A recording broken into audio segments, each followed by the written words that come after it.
Hello అండి, అందరూ ఏ విధంగా ఉన్నారు? మీరందరూ బాగున్నారా? ఈరోజు అనపకాయలతో మీకు ఒక కూర చేయబోతున్నానండి. అనపకాయలు ఒలిసిన తర్వాత ఈ విధంగా గింజలు బయటకు వస్తాయి. దానికి కావలసిన పదార్థాలు చూడండి.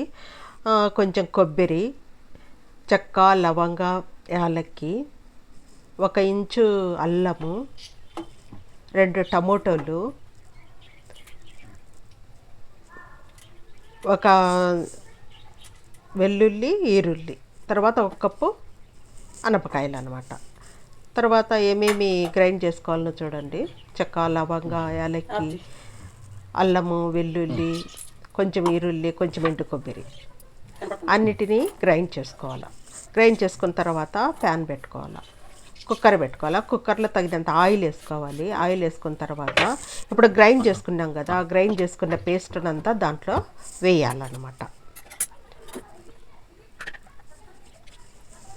ఆయిల్ కాగిన తర్వాత పేస్ట్నంతా దాంట్లో వేద్దాం.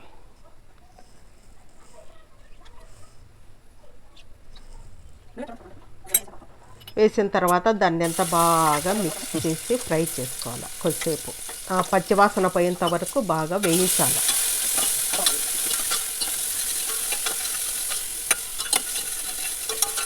ఆయిల్లో బాగా వేయించాలి.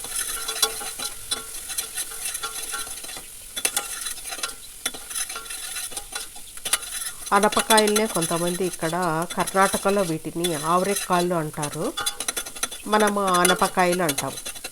1½ స్పూను కారం పొడి వేయాలి, పచ్చి కారం పొడి, 1 అర్ధ స్పూను ధనియాల పొడి, కొంచెం పసుపు వేయాలి. వేసి దాన్ని కూడా బాగా పచ్చివాసన పోయేంత వరకు వేయించాలి. తర్వాత నానబెట్టుకున్నటువంటి తర్వాత టమోటా వేయాలి. టమోటా వేసి టమోటాను కూడా బాగా వేయించాలి.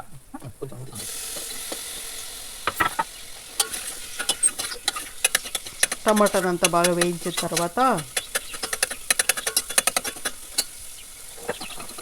చూడండి, టమోటాను అంతా బాగా నూనెలో బాగా వేయించాలి.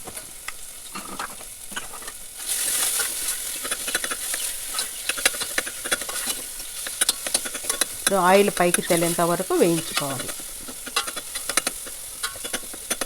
వేయించిన తర్వాత నానబెట్టుకున్నటువంటి అనప గింజలను వేయాలి. నీళ్ళల్లో కడిగి కొద్దిసేపు నానబెట్టింటాను. తర్వాత దాన్ని వేయాలన్నమాట. వేసి బాగా వాటిని కూడా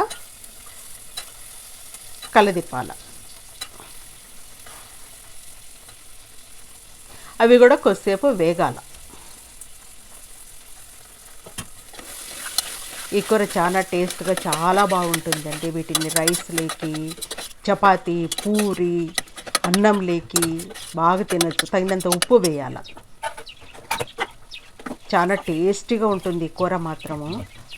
ఒకసారి ట్రై చేయండి. ఇది నా పద్ధతిలో నేను చేశానండి. మీ పద్ధతిలో మీరు కూడా చేసుకోవచ్చు అన్నమాట. నేను ఏ విధంగా చేస్తానో మీకు చేసి నేను చూపిస్తున్నాను.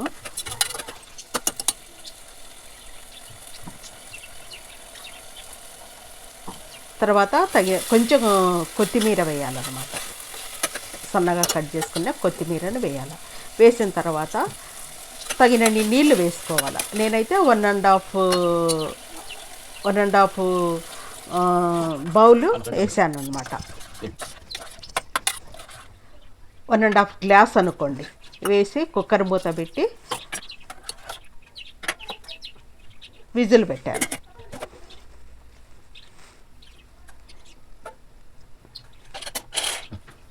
ఈ కూర చాలా బాగుంటుంది, ట్రై చేయండి. ఒక విజిల్ వచ్చింది, 3 విజిల్లు రాణిస్తానమాట. 3 విజిల్లు వచ్చిన తర్వాత కుక్కర్ మూత తీస్తే ఈ విధంగా కూర ఉంటుందండి.